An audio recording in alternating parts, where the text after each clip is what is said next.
How do you deal with those distractions? I think that the biggest distractions are actually in our minds. So these are the doubting thoughts or the negative thoughts, the thoughts from the past, the memories that are not serving our future. For me, really important word to master my life. By master, I also understand actually create my life, because when I don't create it, then I live not consciously. So the most important thing for me is clarity, knowing in which direction I am going and which steps I need to take to achieve my goals.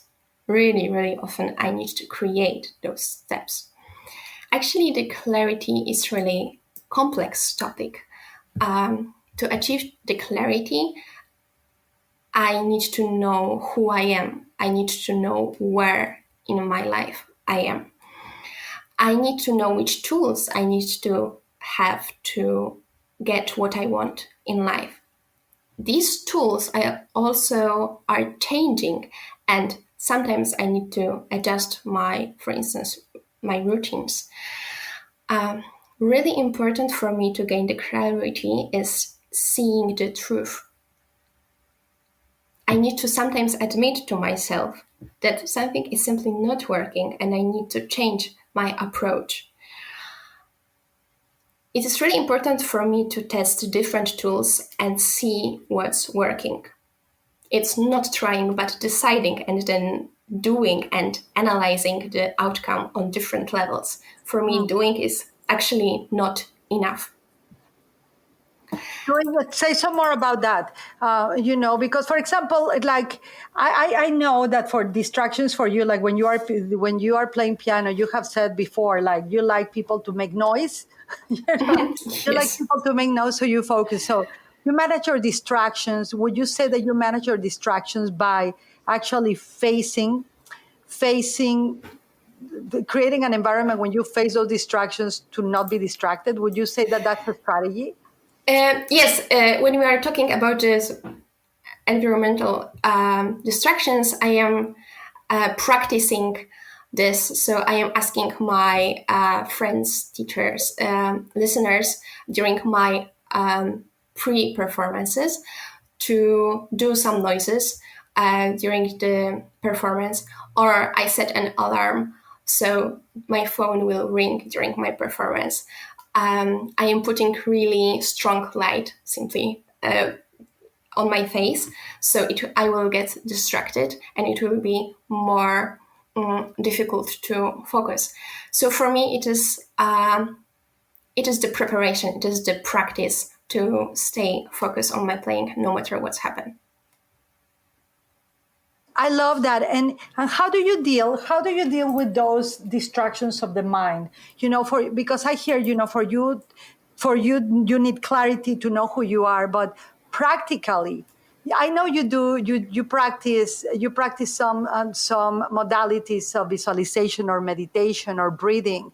Why don't you share with people? Because a lot of people are really the real distraction comes from the mind, as you said, from memories of the past, from the lack of clarity. Because all those memories, all those thoughts unattended, becomes like clouds, become like storms in our internal field.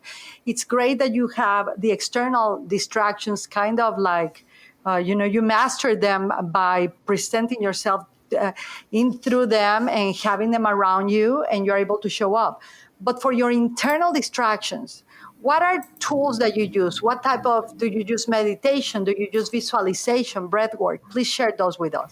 I am using all these methods which you said. So I am doing the meditation. I am doing also Isha Kriya.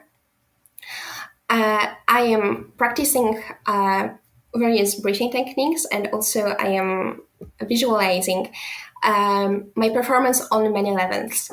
I am visualizing how I want the music to sound, how I want to feel on the stage, how I want to go on the stage with which feeling, how I want to breathe there. So for me, it's really important to have many details in my visualization. For me, it's also important to be consistent, not just in the actions that I am doing during my preparation, but also in the way of how I am thinking. So even if I make mistake or lose 100 times, I am still believing that I can achieve what I want. This is this consistency, so coming always to my goal. And and you just said that you practice Isha because now we're in the Spirituality Now podcast. So I want to ask you, really, this is from Sadhguru, everyone, and Sadhguru has been lately interviewed in every single podcast that I listen. Ed Milet, Louis House, and he's such a great spiritual teacher, really modern for the now time. So, how did you arrive to Isha Kriya, and how have you noticed that your life has changed internally and externally with this practice? And share with people a little bit about what Isha Kriya is. Isha Kriya is really short practice when where you are saying the two sentences, I am not the body, I am not even the mind. And this is connected with your breathing. Thanks to this meditation, I created a distance between my body and between my mind. Thanks to this, it's much easier to navigate the daily situations, observe your thoughts, choose consciously what I want to do. It's also helped me actually in piano playing. Sometimes while playing and when I want to solve some technical issue, I might get too involved with my whole body into the action, and then I cannot observe really clearly what's happening, and then I cannot see well the solution. When I know that I am not the body, I can observe it and I can see the solution much more clearly. To solve technical issues in the piano, really creative and scientific approach is needed.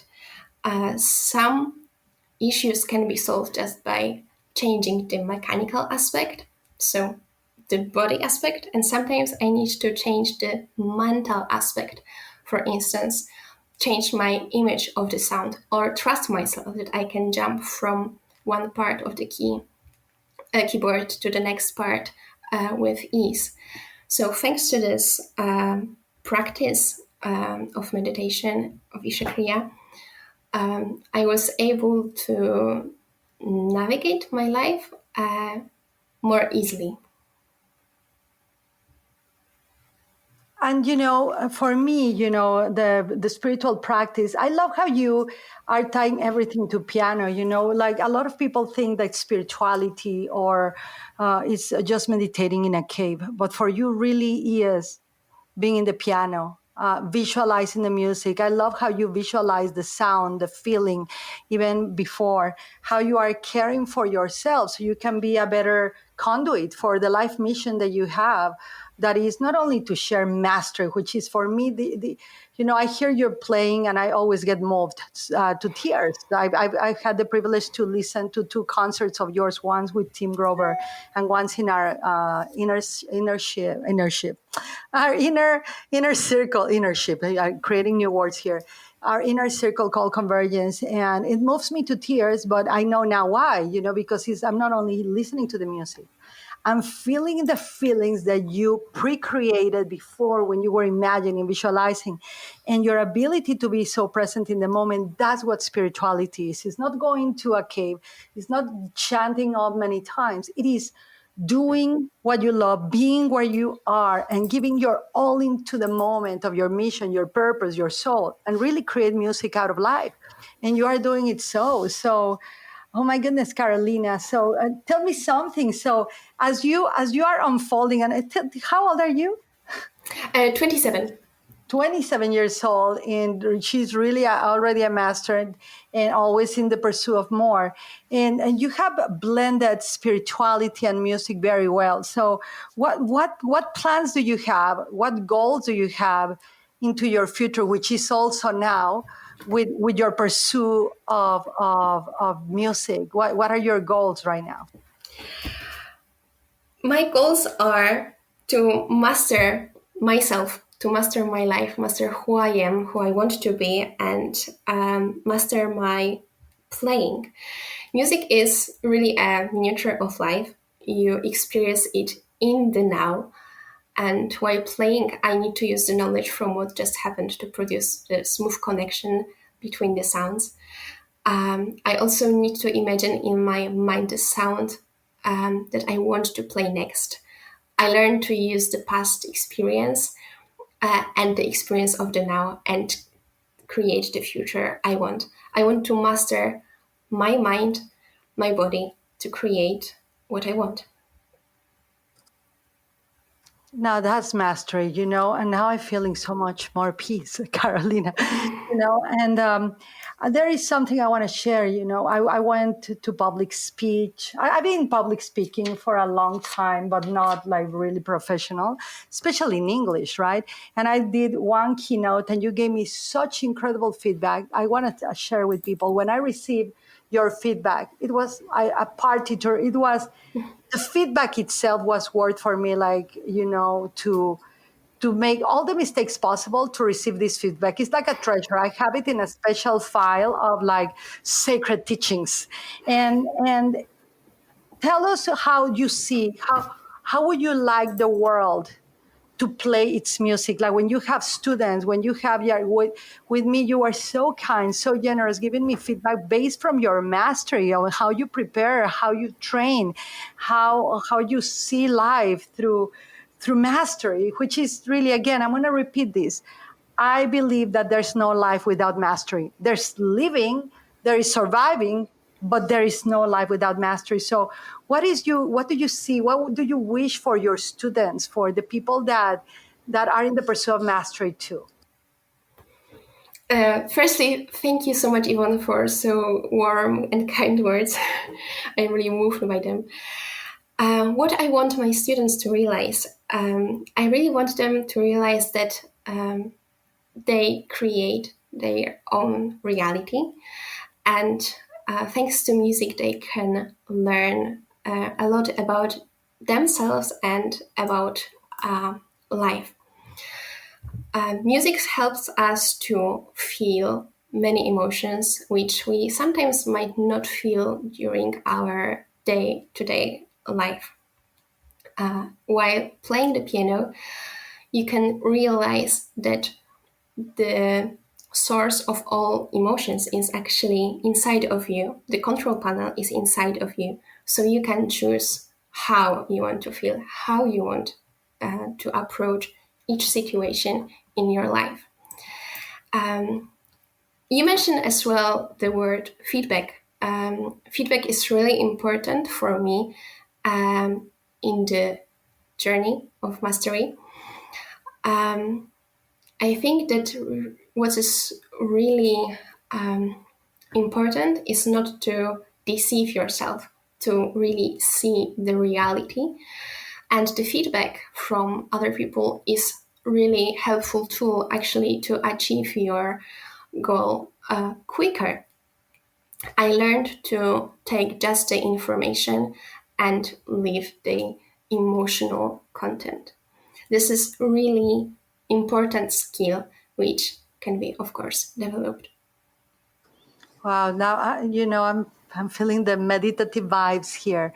What a beautiful and truthful thing to say, Carolina. And do you have any plans in the future for recording?